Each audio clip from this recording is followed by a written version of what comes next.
हरियाणा में बीजेपी की राज्यसभा उम्मीदवार किरण चौधरी निर्विरोध सांसद चुन ली गई हैं।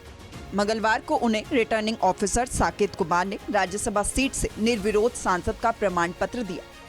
इस दौरान सांसद किरण चौधरी के साथ हरियाणा के मुख्यमंत्री नायब सिंह सैनी भी मौजूद रहे। 20 अगस्त को बीजेपी ने उन्हें उम्मीदवार घोषित किया था। 21 अगस्त को उन्होंने मुख्यमंत्री नायब सैनी की उपस्थिति में अपना नामांकन दाखिल किया। ये जीत भाजपा की जीत है और ये जीत वो जीत है जो आने वाले समय में आपको दिखाएगी कि भाजपा पूर्ण बहुमत से, जैसे सीएम साहब ने बताया, पूर्ण बहुमत से तीसरी बार सरकार हरियाणा के अंदर लेकर आएगी। और वो इसलिए लेकर आएगी क्योंकि भाजपा की नीतियां हैं, भाजपा की नीति है, भाजपा की ईमानदारी है और भाजपा का संगठन है और भाजपा के अंदर वो क्षमता है लोगों के अंदर लोगों के लिए काम करने के लिए, जनहित का काम करने के लिए। और बाकी जो है आप सब जानते हैं, मैं तो उधर रही हुई हूँ, हमेशा मैंने देखा है नौटंकीबाजी करते हैं। नौटंकियों के अलावा इनके पास और कुछ नहीं है। अभी भी जो है जब चुनाव अल्पमत की बात जब कर रहे थे सीएम साहब, तो मुझे ये ध्यान में आया कि अल्पमत कर रहे थे और कभी जा रहे हैं ये राज्यपाल के पास जा रहे हैं, वहाँ पर दे रहे हैं चिट्ठी, कहीं और कुछ दे रहे हैं कि हम जो है सरकार को गिरा देंगे। लोगों को गुमराह करने की जो बात है वो हुड्डा साहब और उनके जो क्रोनीज हैं वो सारे के सारे करते हैं। सत्य ये है कि अगर जो है ऐसी बात थी तो ये विधानसभा के अंदर जो है क्यों नहीं लेकर आए। वो तो इनके अंदर हिम्मत थी नहीं, क्योंकि इन्हें मालूम था कि मुंह की खानी थी। तो केवल इसलिए जो है कि गुमराह करे जाओ, हम ये कर देंगे, हम फला कर देंगे। बता दें, हरियाणा की राज्यसभा सीट पर कांग्रेस समेत दूसरे विपक्षी दलों की ओर से कोई भी उम्मीदवार खड़ा नहीं किया गया। इस कारण से किरण चौधरी का निर्विरोध राज्यसभा जाने का रास्ता बन गया, जिसके बाद मंगलवार को रिटर्निंग ऑफिसर ने उन्हें राज्यसभा का निर्वाचन सर्टिफिकेट देकर इसकी आधिकारिक पुष्टि कर दी। राज्यसभा के लिए एक तरफा जीत किरण चौधरी जी को मिली है। मैं इसके लिए किरण चौधरी जी को बहुत बहुत बधाई और शुभकामनाएं देता हूं।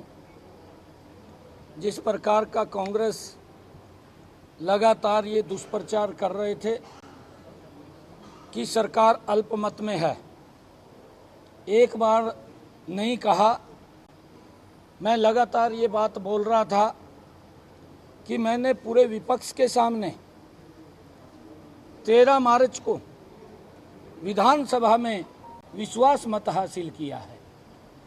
परंतु इस प्रकार का दुष्प्रचार करना, इस प्रकार से झूठ बोलना विपक्ष के द्वारा, आज वो पूरा का पूरा शीशा विपक्ष को दिखाई दे रहा है।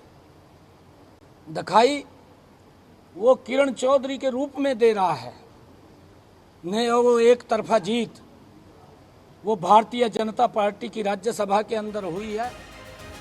किरण चौधरी के निर्विरोध राज्यसभा सांसद चुने जाने पर हरियाणा के मुख्यमंत्री नायब सिंह सैनी ने कहा कि मैं राज्यसभा के लिए एक तरफा जीत मिलने पर किरण चौधरी को बहुत बहुत बधाई देता हूं। साथ ही उन्होंने विपक्ष पर भी जमकर हमला बोला। कांग्रेस पार्टी यह हिम्मत नहीं कर पाई, जो लोग इस प्रकार का दुष्प्रचार कर रहे थे कि सरकार अल्पमत में है, वो फार्म भी नहीं भर पाए। इस प्रकार की स्थिति कांग्रेस की हो गई है। उन्होंने सरेंडर किया है, उन्होंने हार माननी है। हार मान करके उनकी हिम्मत नहीं हुई कि वो राज्यसभा के अंदर किसी को खड़ा कर दे, क्योंकि उनको मालूम था कि भारतीय जनता पार्टी के पास पूरा गणित है। परंतु इस प्रकार का दुष्प्रचार करना कांग्रेस के द्वारा कि अल्पमत में है, आज ये साबित हो गया है कि जब किरण चौधरी जी एक तरफा जीत लेकर के आए हैं। मुख्यमंत्री ने कहा कि कांग्रेस लगातार दुष्प्रचार कर रही थी कि हरियाणा में सरकार अल्पमत में है। मैं लगातार ये कह रहा था कि मैंने पूरे विपक्ष के सामने 13 मार्च को विश्वास मत हासिल किया था। विपक्ष की तरफ से इस प्रकार का झूठ बोलने के बाद उन्हें किरण चौधरी की एक तरफा जीत के रूप में शीशा दिखाई दे चुका है। ये बीजेपी की बड़ी जीत है। सूर्य समाचार के लिए चंडीगढ़ से रवि चंदेल की रिपोर्ट।